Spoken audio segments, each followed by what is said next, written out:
Welcome to bio Galaxy. আজকে মাধ্যমিকের জীবনবিজ্ঞান বিষয়ের টেস্ট সাজেশন দেওয়ার জন্য ভিডিওটি দিলাম। 2025 সালের আর কয়েকদিন বাদে তোমাদের সামনে টেস্ট পরীক্ষা। এই কারণে প্রত্যেকটি চ্যাপ্টার থেকে ইম্পর্ট্যান্ট লং কোশ্চেনগুলো আমি এখানে আলোচনা করলাম। বিগত বছরের প্রশ্নের ধরন থেকে ধারণা নিয়ে তোমাদের এই প্রশ্নগুলি আলোচনা করলাম, বা আসতে পারে পরীক্ষাতে এমন কিছু কোশ্চেন এবং তার টপিকগুলো এখানে জানালাম। বাকি এমসিকিউ এবং এসএকিউর জন্য তোমরা টেক্সট বুকটি ভালো করে ফলো করবে, আশা করি ওখান থেকে পেয়ে যাবে, এবং সঙ্গে যে সহায়িকা বইগুলো আছে সেগুলো তোমরা দেখে নিতে পারো। তো চলো প্রথমে ইউনিট 1-এর কিছু ইম্পর্টেন্ট প্রশ্নগুলো আমরা দেখে নিই। প্রথমে ন্যষ্টিক চলনের সংজ্ঞা এবং তার প্রকারভেদগুলি তোমরা করবে, কারণ ন্যষ্টিক চলনের 3-4টা ভাগ রয়েছে। সেই ভাগগুলির প্রকারভেদগুলো থেকে উদাহরণ বিশেষ করে তোলে। এগুলি এমসিকিউতেও পাবে এবং 2 মার্ক বা 5 মার্কের ক্ষেত্রেও এগুলি আসতে পারে। এর পরের টপিক হরমোন, অক্সিন, জিব্বারেলিন এবং সাইটোকাইনিন, এছাড়াও ইথিলিনের হরমোনের যে প্রধান কাজগুলি আছে তোমরা সেগুলি করবে। এরপরে উদ্যানবিদ্যায় কৃত্রিম হরমোনের ভূমিকাগুলি লেখো, অর্থাৎ অক্সিনের যে কৃত্রিম হরমোনগুলো ছিল, 2,4-D, বাকি যে হরমোনগুলো ছিল, সেই হরমোনগুলো তোমরা উদ্যানবিদ্যায় কি করে পরিচালনা করবে সেগুলি সম্পর্কে তার ভূমিকাগুলি লিখতে হবে।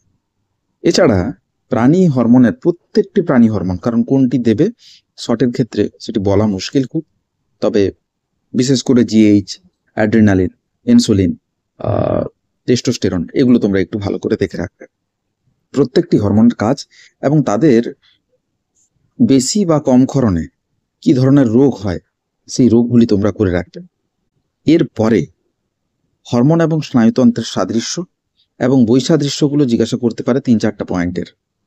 এছাড়া 2 মার্কের জন্য খুব ইম্পর্টেন্ট কোশ্চেন হচ্ছে স্নায়ুকোষ, স্নায়ুতন্তু এবং স্নায়ুর আন্তঃসম্পর্ক লেখো। স্নায়ুর প্রকারভেদগুলি থেকে তোমরা শর্ট প্রশ্ন পেতে পারো। মস্তিষ্কের বিভিন্ন অংশের কাজগুলি লেখো। এই জায়গা থেকে প্রত্যেকবারে প্রশ্ন থাকে, এবারেও তোমাদের ক্ষেত্রে প্রশ্ন থাকবে, তোমরা এগুলি দেখে নিও। মস্তিষ্কের জায়গাটি খুব ভালো করে দেখবে। এছাড়া সিএসএফ, ম্যানেঞ্জেস এবং তার অবস্থান, অর্থাৎ পার্থক্যটা তোমরা যদি করে নাও তাহলে এখান থেকে তোমরা প্রত্যেকটি অংশ করতে পারবে।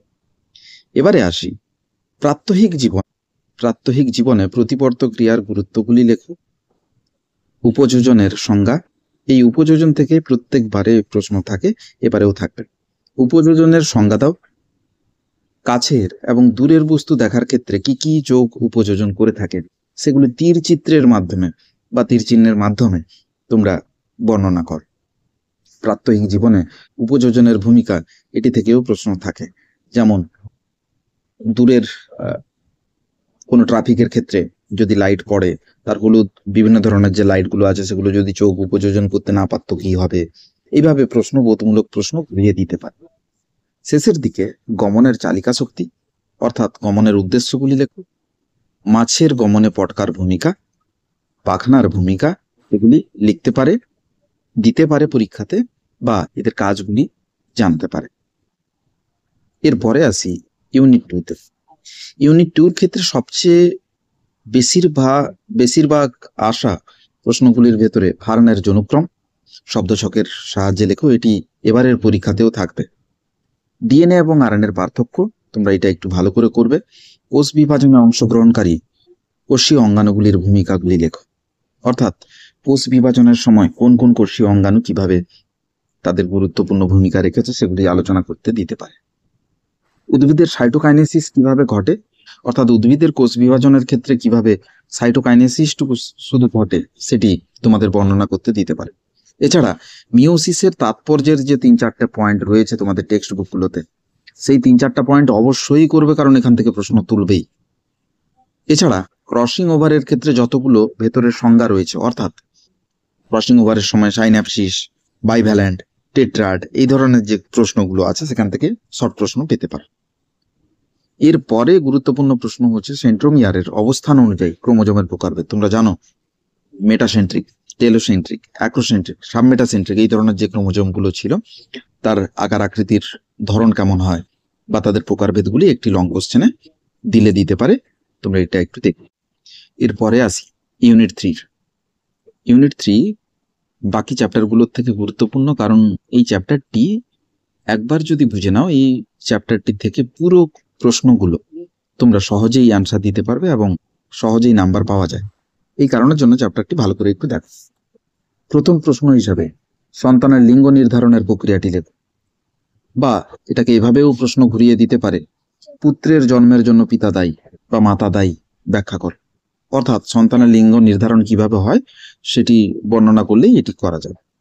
ম্যান্ডেলের মোটর গাছ নির্বাচনের কারণ লেখো। অসম্পূর্ণ প্রকটতার ঘটনাগুলি শব্দচকের সাহায্যে লেখো। অর্থাৎ অসম্পূর্ণ প্রকটতা টিকা হিসাবে দিতে পারে। এছাড়া বলতে পারে চেকার বোর্ডের সাহায্যে দেখা, বা এভাবেও প্রশ্ন কখনো কখনো capital B small B, capital R small R, এবং স্মল বি স্মল আর, অর্থাৎ টেস্ট ক্রসের ঘটনাটি কিভাবে প্রমাণ করবে, এই ধরনের প্রশ্ন দিতে পারে। অর্থাৎ টেস্ট ক্রস থেকে প্রশ্ন এলেও আসতে পারে। ভিন্ন ভিন্ন জিনোটাইপ একটি ফিনোটাইপের উৎপন্নতা করে থাকে, এটি বর্ণনা করতে দিতে পারে। অর্থাৎ ভিন্ন ভিন্ন জিনোটাইপ একই ধরনের ফিনোটাইপ দেখায়, এটি বর্ণনা কর। জেনেটিক কাউন্সিলিং প্রতিবারই পরীক্ষায় আসে, এবারেও আসতে পারে। স্বপরাগযোগ এবং ইতর পরাগযোগ সংক্রান্ত সুবিধা অসুবিধাগুলি ভালো করে পড়বে। ইতর পরাগযোগের যে বাহকগুলি ছিল প্রত্যেকটির সায়েন্টিফিক নেম এবং তার যে উদ্ভিদগুলো ছিল তাদের রেণুগুলো কেমন ধরনের বৈশিষ্ট্য বহন করে সেগুলি প্রশ্ন করতে পারে। এবারে আসি ইউনিট 4 এর ক্ষেত্রে মিলার-উরের পরীক্ষার বিক্রিয়ক এবং বিক্রিয়াজাত পদার্থের নাম জানতে চাইতে পারে। মৌমাছির বার্তা আদান প্রদান কিভাবে সম্ভব, অর্থাৎ তাদের ওয়াগল ড্যান্স বা রাউন্ড ড্যান্স সম্পর্কে জানতে চাইতে পারে। পায়রার বায়ুথলি, সুন্দরী গাছের লবণ সহনের ক্ষমতা, অর্থাৎ তাদের অভিযোজন কিভাবে ঘটে সেটি দেখাতে বলতে পারে। বিবর্তনের অধ্যয়নে জীবাশ্মের দুটি তাৎপর্য লেখো, অর্থাৎ জীবাশ্ম কিভাবে বিবর্তন ঘটিয়ে থাকে বা জীবাশ্মের কিভাবে বিবর্তনের প্রমাণ বহন করে সেটি জানতে চাইতে পারে। নিষ্ক্রিয় অঙ্গগুলি এবারে পরীক্ষাতে আসার সম্ভাবনা রয়েছে। শেষ টপিক ইউনিট 5। এই চ্যাপ্টারে প্রশ্নগুলির ভেতরে কিছু গুরুত্বপূর্ণ প্রশ্ন রয়েছে, এগুলি তোমরা একটু দেখে নাও। প্রদত্ত প্রাণীগুলির বিপন্নতার কারণ, অর্থাৎ কি কারণে প্রদত্ত প্রাণীগুলি বিপন্ন হয়েছে এগুলি জানতে চাইতে, অর্থাৎ এক সিংহ গন্ডার, রয়্যাল বেঙ্গল টাইগার, সিংহ, গঙ্গা শুশুক, 3-4টা করে পয়েন্ট জানতে চাইতে। যে কোনো একটি হটস্পট তার বর্ণনা দিতে বলতে পারে। হটস্পট হওয়ার শর্তগুলি লেখো। এরপরে JFM PBR থেকে কি কি জানা যায়, অর্থাৎ এদের টিকাগুলো লিখতে বলবে। পরবর্তীকালে বন্যপ্রাণী আইন অনুসারে অভয়ারণ্যের যে কার্য নিষিদ্ধ তার 4টি তালিকা তৈরি করে, অর্থাৎ বন্যপ্রাণীর আইন অনুসারে অভয়ারণ্যে যে কাজ করা যায় না সেগুলির একটি তালিকা তৈরি করতে বলবে। অ্যাসিড রেন, অ্যালগাল ব্লুম, শব্দ দূষণের প্রভাব, এগুলি টিকা টাইপের তোমাদের 2 মার্কের প্রশ্ন আসতে পারে। এই টপিকগুলো দেখলে তোমরা 2 মার্কের প্রশ্নগুলি এখান থেকে পেয়ে যাবে এবং এর সঙ্গে MCQ SAQ আসতে পারে। এরপরে আসি আমরা লং কোশ্চেনগুলো দেখবো, অর্থাৎ 5 মার্কের যে কোশ্চেনগুলো থাকে 6টি, সেগুলি কি কি আসতে পারে টপিক ওয়াইজ আমরা একটু দেখব। একদম শেষের দিকে প্রশ্নে 6টি প্রশ্নের উত্তর দিতে বলে, অর্থাৎ 6x5 অর্থাৎ 30 মার্কসের কোশ্চেন থাকে। এটি একটু বড় প্রশ্নগুলি থাকে, তোমরা একটু ভালো করে করবে, এই জায়গাগুলো সহজেই করা সম্ভব। প্রথমে চিত্র 2টিতে আসি। অনেক চিত্র হয়, তার ভেতরে এবারে নিউরন আসার সম্ভাবনা সবচেয়ে বেশি এবং ক্রোমোজোমের চিত্র আসার সম্ভাবনা বেশি। এছাড়াও অনেকগুলো রয়েছে, এই দুটি করলে আশা করছি তোমরা পেয়ে যাবে পরীক্ষা। 2-এর দাগে মাইটোসিসের অ্যানাফেজের বৈশিষ্ট্য জানতে চাইতে পারে।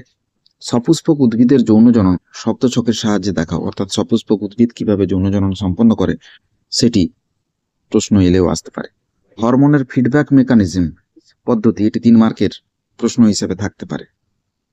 ক্রোমোজোমের রাসায়নিক উপাদানের শব্দছকটি লেখো, এটি 2 মার্কের, তার সঙ্গে কোশ্চেন থাকবে। এরপর 3 ইউনিট থেকে বিশুদ্ধ হলুদ বীজ সঙ্গে কুঞ্চিত বীজ ধারণকারী মটর গাছের অপত্যগুলির ফিনোটাইপ এবং জিনোটাইপ নির্ণয় করতে বলতে পারে।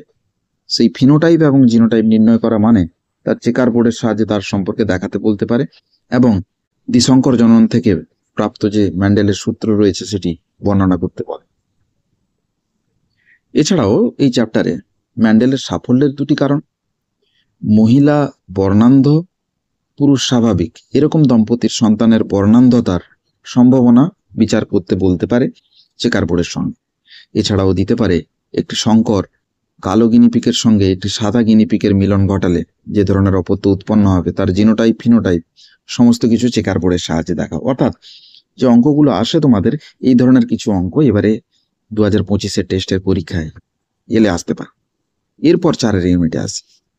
4 ইউনিটের ক্ষেত্রে সবচেয়ে গুরুত্বপূর্ণ প্রশ্ন হিসাবে আসার সম্ভাবনা রয়েছে প্রাণীগোষ্ঠীর হৃৎপিণ্ডের গঠনের তুলনামূলক আলোচনা, অর্থাৎ মাছ, উভচর, সরীসৃপ এবং স্তন্যপায়ী বা পক্ষীর হৃৎপিণ্ড কিভাবে অভিব্যক্তির প্রমাণ উপস্থাপন করে সেটি জানতে চাইতে পারে। এছাড়া ডারউইনের তত্ত্ব অনুসারে, ডারউইন প্রতিবারেই থাকে, এবারেও থাকবে, ডারউইনের তত্ত্ব অনুসারে যে কোনো 2টি তত্ত্ব বা ডারউইনের প্রধান 3টি তত্ত্ব বর্ণনা করো, এটি থাকে। এর সঙ্গে সমসংস্থ বা সমবৃত্তীয় অঙ্গের অভিব্যক্তি ও তাৎপর্য উদাহরণের সাহায্যে বুঝিয়ে দাও। অর্থাৎ সমবৃত্তীয় অঙ্গ আর সমসংস্থ অঙ্গ কিভাবে অভিব্যক্তির ক্ষেত্রে প্রমাণ বহন করে সেটি ব্যাখ্যা করতে বলতে পারে। ল্যামার্কের ক্ষেত্রে 2টি প্রতিপাদ্য বিষয় আছে প্রধান, জানো তোমরা, সেই 2টি প্রধান প্রতিপাদ্য বিষয় তোমাদেরকে জানতে চাইতে পারে। এছাড়া নাইট্রোজেন চক্রটি বর্ণনা করো ইউনিট 5 থেকে, এবং নাইট্রোজেন চক্র ব্যাহত হলে কি কি সমস্যা দেখা যাবে, অথবা পিবিআর বা জেএফএম, পিবিআর এর আসার সম্ভাবনা এবারে বেশি রয়েছে, জেএফএমটা শর্ট হিসেবে থাকতে পারে। কি কি তথ্য পাওয়া যায়? এছাড়া সুন্দরবনের সমস্যাগুলি লেখো। এছাড়াও জনসংখ্যা বৃদ্ধির সমস্যা, অর্থাৎ জনসংখ্যা বাড়লে কি কি সমস্যা দেখা যায় সেগুলি জানতে চাইতে পারে। জীববৈচিত্র্য হ্রাসের কারণগুলি লেখো। এইগুলো করলে তোমাদের লং গুলোও কমপ্লিট হয়ে যাবে। ভিডিওটি ভালো লাগলে তোমরা একটু সাবস্ক্রাইব করে দিও এবং কমেন্ট করে জানিও যদি নতুন কোনো টপিকের উপরে যদি ডিসকাশন লাগে তোমরা জানি। সকলকে থ্যাংক ইউ। আগাম দীপাবলির শুভকামনা, শুভেচ্ছা এবং পরীক্ষায় ভালো ফলের প্রার্থনা রইল। ভালো করে পড়ো, ভালো থাকো।